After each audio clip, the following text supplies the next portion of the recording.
Which Ninja Turtle is the strongest? It's a question that's been debated for decades, and today we're going to settle it once and for all. Join me as we break down the strengths and skills of each turtle and determine who is the most powerful member of the team. Let's start with Raphael, one of the 4 Teenage Mutant Ninja Turtles.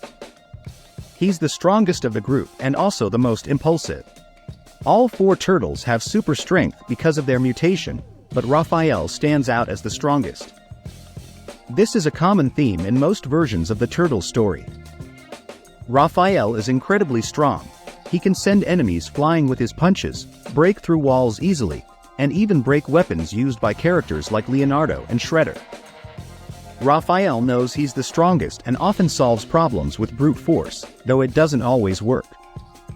In some versions of the story, like the 2007 animated TMNT movie, he can handle himself well in a fight on his own. But in the comics and cartoons, his approach sometimes falls short. Even though he's the strongest, it doesn't necessarily mean he's better than the others.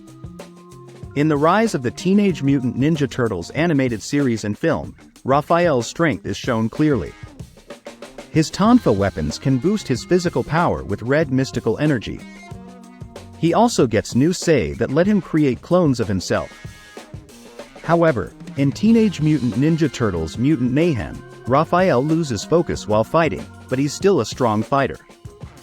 Now let's discuss Leonardo, who has a very different fighting style than Raphael.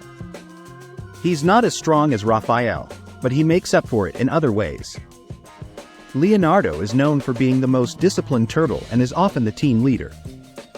He's a dedicated character who has spent a lot of time mastering his sword skills, especially in the popular 2000s TMNT animated series. Most sword users only use one katana because they require 2 hands, but Leonardo has mastered using 2 at once. He's likely the most skilled fighter among the turtles and has a variety of talents beyond his swordsmanship and ninjutsu training. He's proficient in multiple forms of hand-to-hand combat and even knows how to heal others using his inner energy, as shown in Nickelodeon's TMNT cartoon. In Rise of the Teenage Mutant Ninja Turtles, Leonardo's katanas grant him the ability to teleport himself and others, adding to his impressive skill set. In Mutant Mayhem, Leonardo's role as a leader is further emphasized as it serves as an origin story for the turtles. Now let's talk about the intelligent Ninja Turtle, Donatello. He's not as strong as Raphael or as skilled in fighting as Leonardo, but he's still a capable fighter due to his intelligence. In recent years, he's been portrayed as the brains of the turtles, using his intellect to create helpful gadgets and vehicles for combat.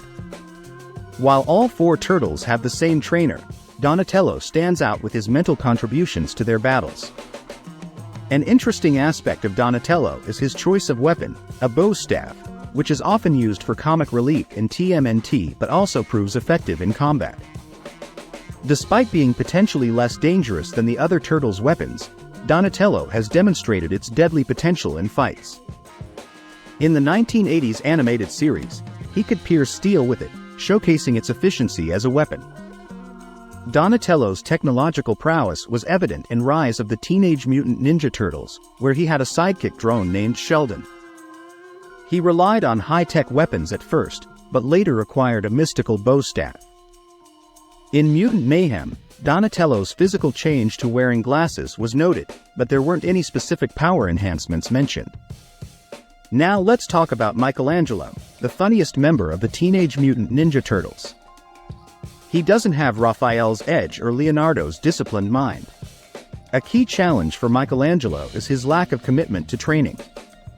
This wasn't an issue for him initially, but it became a part of his character in the late 1980s comics and was carried through to most of his animated and live-action portrayals. He's often portrayed as a character who doesn't put in the necessary effort to excel in ninjutsu. Master Splinter once commented on Michelangelo's untapped potential, stating that with more discipline, he could surpass his fellow turtles. This assessment aligns with what fans have observed over the years. Despite not training as hard as Leonardo, Michelangelo still wields nunchucks like Bruce Lee, one of the most challenging weapons to master in martial arts. Michelangelo is also known for his agility and has defeated numerous formidable opponents, including his own teammates at times. In Rise of the Teenage Mutant Ninja Turtles, he's the wild card of the group and even has the power to control will. In the Netflix movie, he demonstrates his strength by helping Casey Jones travel back in time. However, in Mutant Mayhem, he doesn't appear to have any special abilities, likely because the team is still learning to be heroes. The most powerful Ninja Turtle can vary depending on the version of the story, but Raphael is often regarded as the strongest in terms of physical strength and fighting ability.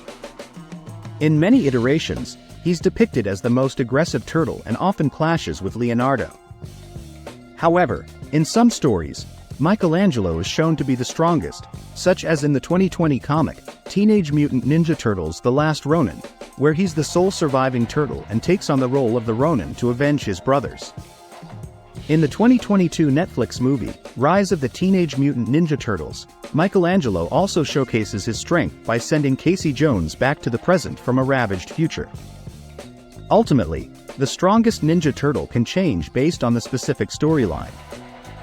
Thanks for watching. If you enjoyed this video, please consider subscribing to the channel, it really helps a lot.